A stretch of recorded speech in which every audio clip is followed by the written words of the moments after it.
Hello and welcome to the dungeons. Dayman here. Today we're talking about our weapons.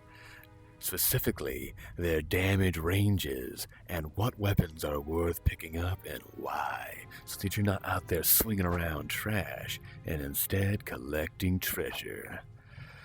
But before we get into the nitty-gritty, I have a special tip for you. Have you ever had your inventory too full and didn't know what to delete? Well, I have a special tip on how to know.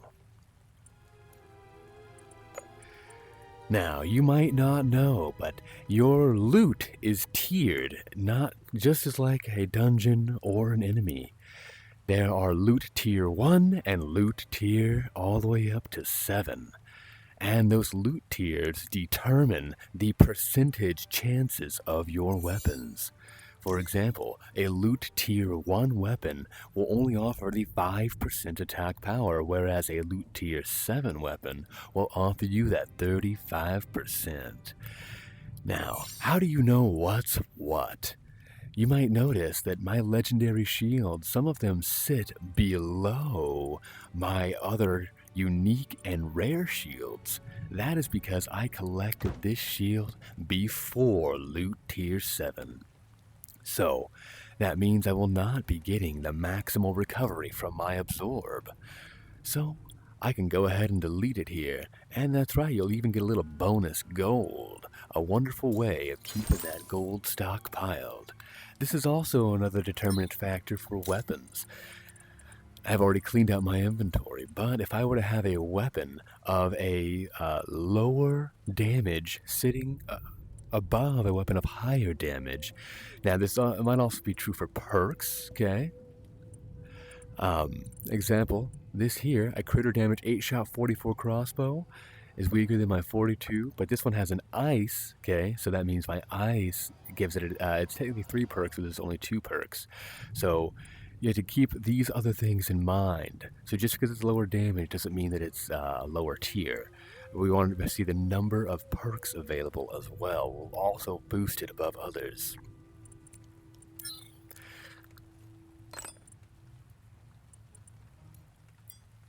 Now that we know what to look for in our weapons, let's talk about exactly what to look for in them, what their specific damage ranges are, and what weapon models are worth your time. I'll catch you on the other side. Here we are, looking at the range of all of our weapons, but don't think this is all there are, as we will also be discussing weapon models, as not all models are created equally. So if you want to really get that highest damage range, you're going to need to know what weapons to look for. These are broken up between rare and legendary. We will also be speculating briefly on the rate by which you can get 2 perks on your weapons.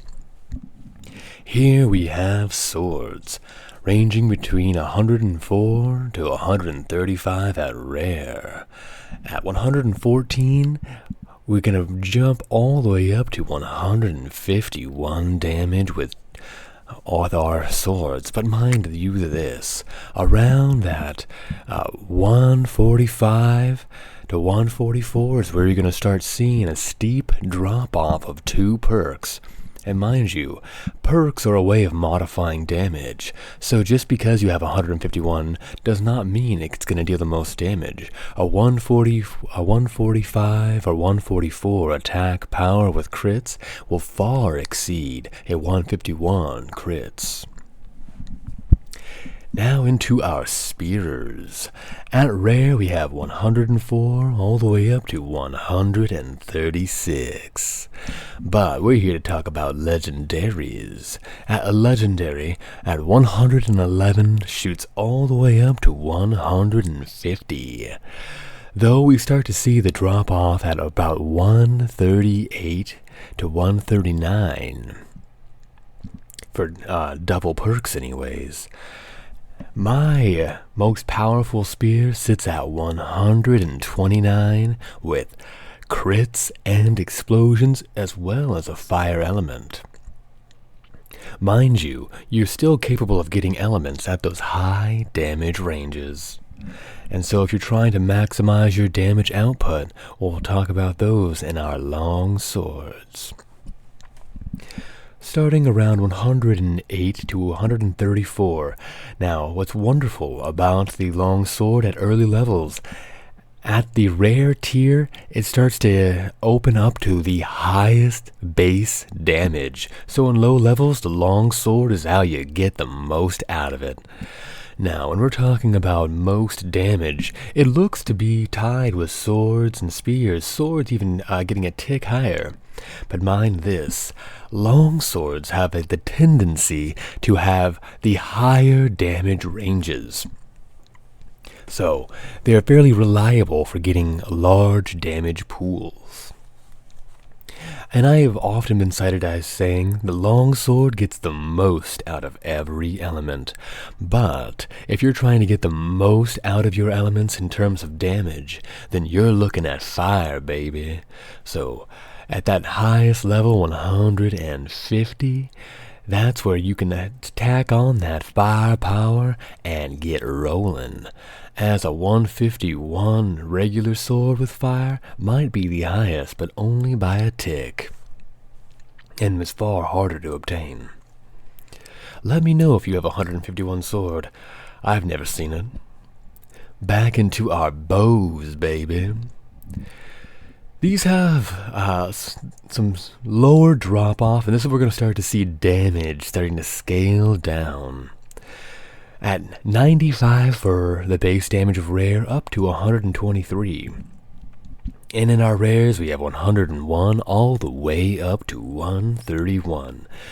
The logic behind these, you might have already guessed. It's the high DPS. Oh yeah. Being able to deal damage every second means that these had to be balanced just a little bit. So, though their damage scaling is a bit lower, they can still deal the most damage in a frame of time. So these bows are worth your consideration even still. Dayman's got some practice to do. If you know, you know. Alright, it's hammer time. Here at 92, we start to see the lowest damage thus far, ranking up to 121. Now what you're going to find interesting to learn is that the legendaries do not exceed by very much. From 92 at base up to 95 at base, and from 121 at rare all the way up to 122. So hammers are going to have the least difference between rare and legendary.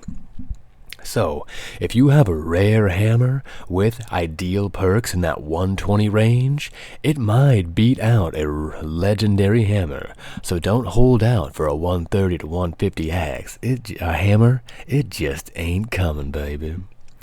One nice thing about the hammers, however, they don't need high damage because they are the most utility you can get out of a side weapon, being the only weapon on your hip with the slowing perk. Oh yeah, pardon the slow-mo. Alright, axes. Axes have a middling damage range, but have some hidden damage calculations. That's right. Between rare and legendary, they only beat out one another by a single tick at 81 for rare and 82 for legendary. But the disparity between their maximal damages is much higher. Axe is at 109 and at the legendary that's 116. Axes can get away with that middling damage, cause just like spears, they are the only weapons that offer explosions. Explosions grant ×2 damage.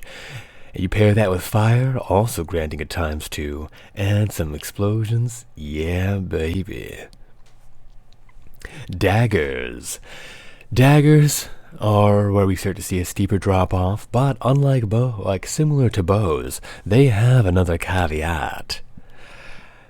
At rare, minimum damage tiering is 72 up to 100, but for your daggers at the legendary tier, that's 74 to 106. What's nice about the daggers is that they offer the highest DPS for a melee thrown weapon. So, between dagger DPS and bow DPS, you can be an absolute ranged unit. Not only that, daggers are the only weapon capable of housing 2 elements. That's right. The poison element is possible as a weapon perk, meaning you can pair that with fire, ice, and even poison for that double chance to trigger. And poison damage deals about 25% as long as that enemy is undisrupted. So let him sleep, baby. Alright, the crossbows. Crossbows have a bit of a misleading statistic here, as you'll find that at the damage range reaching its highest is not available for your multi-shot crossbows. We'll discuss that in a moment. Now, for rare 140 ranging up to 91, but for your legendaries, that's 43 ranging up to 97. Mind you that the crossbow at the reload property, which is really what you want on a crossbow, actually begins to drop off and is sitting at a shelf of about 148 to about 150. However, 150 would be a very rare drop. I believe my most powerful crossbow is about 146, I think it was. But I rock criticals on that, baby, so you know I'm getting that higher damage out of it. The highest damaging crossbow in the game is in fact the mythical crossbow. I know I've said my 2 cents about it, but we're not talking about mythical weapons here. But unlike the daggers which want to use poison and the hammers that want to use slowing, crossbows, like the bows, make the most use out of a multi-shot ice, so that damage is irrelevant. As long as you have a multi-shot ice, everything's done in 2, baby. Alright, staves. Staves' damage range is not terribly pertinent unless you're dealing with a force staff, a shockwave staff. There is some precedence for a frost staff, as they are the most prevalent. Ranging from 45 to 72 at rare and 46 to 75 at rare. That's right. Now, mind this. That damage range is available both to the beam as well as the weapon's base damage in melee. So get whacking, baby. Yeah, actually we have them separated here. I was correct. That 46 is my most powerful crossbow. Little did I know I was sitting on gold. That's why we do this video, baby. Now, we've already gone a bit long, so let's get into the main things you're looking for. I know. This can be a bit hard to look at, but we're going to break it down nice and simple. For your swords, the highest damage available on your sword model comes from the saber, so hunt down those sabers. For spears, you're looking for the javelin. And the great sword is the greatest sword, beating out the Montante by quite a bit.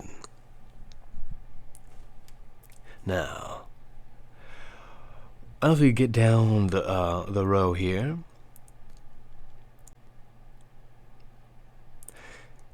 the bow, the standard bow, that is, beats out the exotic by a single tick. However, the exotic bow does look pretty, doesn't it? Now, for your bludgeoning blunts and maces and cudgels, your bludgeoning weapon is going to be the hammer model that you're looking for. So a bludgeoner. Look for bludgeoners, baby. Now, when we're getting into our axes, remember these have middling damage, but the highest axe you can pick up is gonna be tied between your hatchets and your hand axes. You would have thought a battle axe had been higher, but you'd have been wrong, unfortunately. Now, when it comes to your daggers, there is a best and worst model to consider. For your daggers, we're looking at the slicing blade. That's right, slicing blade for daggers. When it gets into your crossbows, that ballista is the most bang for your buck, although it's fairly tied with a bolt caster, so whichever model you like.